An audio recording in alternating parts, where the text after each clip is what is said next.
Also, let me know, guys.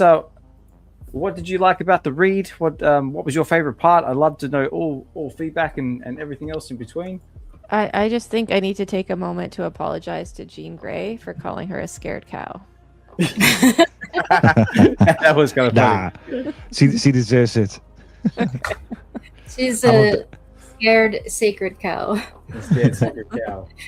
So I think it's interesting to kind of note too that like right now their Cyclops and Emma are kind of a thing now too, right? Or I don't know if it yeah, was yeah, still either of definitely, them, yeah. right?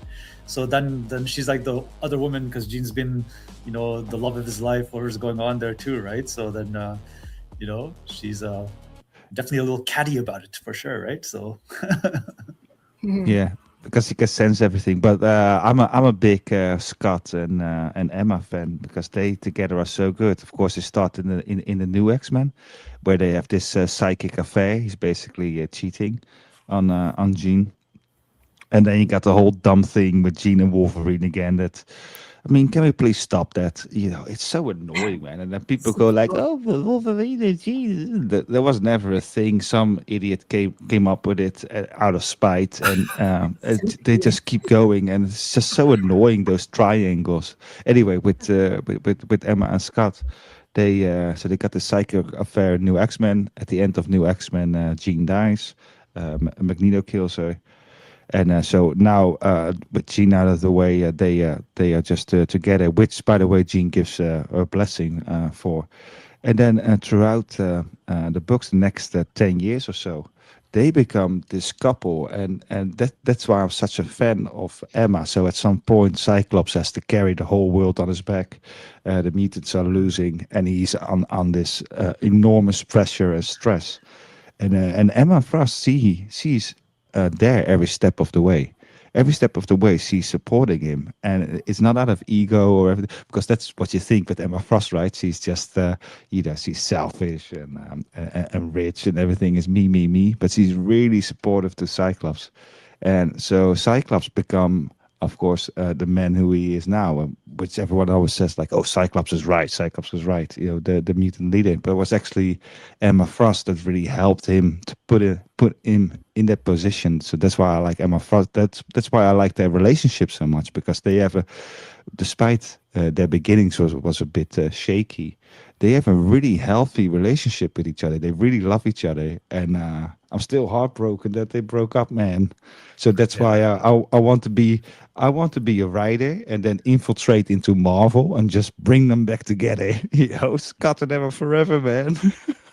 Hey Richard, man, I think Marvel disagrees with you about the triangle type of thing, love triangle. I just bought Yeah, like a little while ago, like what is it, Marvel Legends toy pack, and it was Jean, Scott, and Wolverine, right? So they're including yeah. them all together, right? So there you go. So it's definitely a thing. And I don't know if you read about the more recent Krakoa kind of like series, the more recent one.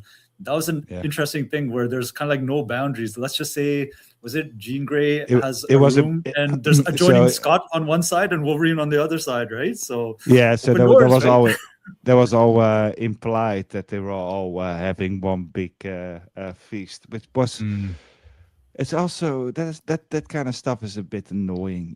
It's like that's the kind of stuff I ignore, because it's such a self-insert from writers, and like, oh my god, everyone is just banging each other. And I'm like, why? Just why? It's their own little weird fantasies. It's the same thing with Kitty Pryde. Kitty Pryde is one of those characters who is not sexy, right? She's cool and everything, and I am. She's my number one character, but she's not sexy and everything. But every time a Yeah. writer gets a hands on her, then he starts treating her as a waifu. She's always in some kind of relationship kind of thing, and like this, and it's just a self-insert for the writer. It's the same thing with Wolverine and Jean. And it's like, all right, Last so thing I'll say, but I'll agree to disagree with you because I think in that series, I think people are showing that as mutants, there are preconceived notions of what's okay for society, and they're showing that they're more open-minded than that, right? So they can build a yeah, but it society doesn't that make they any wouldn't want to do, sense. right? It doesn't make any sense because Scott and Logan, And they just started to respect each other, especially Wolverine, because Wolverine is just like a little teenager the whole time, right? He's never listening. He's like, all right, team, I'm going to do this mission. And Wolverine goes like, no. That's basically what Wolverine is all the time. So from 2000, Wolverine really starts to respect Cyclops.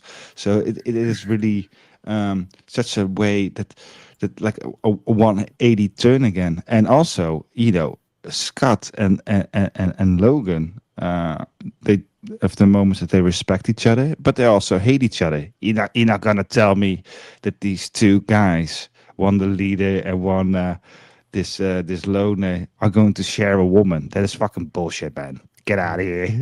They go like, you got two those supposed to alpha males, and it's like, yeah, of course you can bang my wife. I know her since 1963.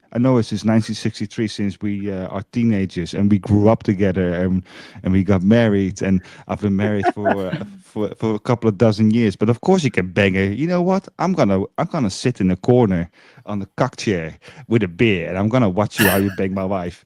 Yeah, well, go Logan. You know what she likes? She likes a thumb up there. All right. On that note, guys, I can see this getting very, very heated.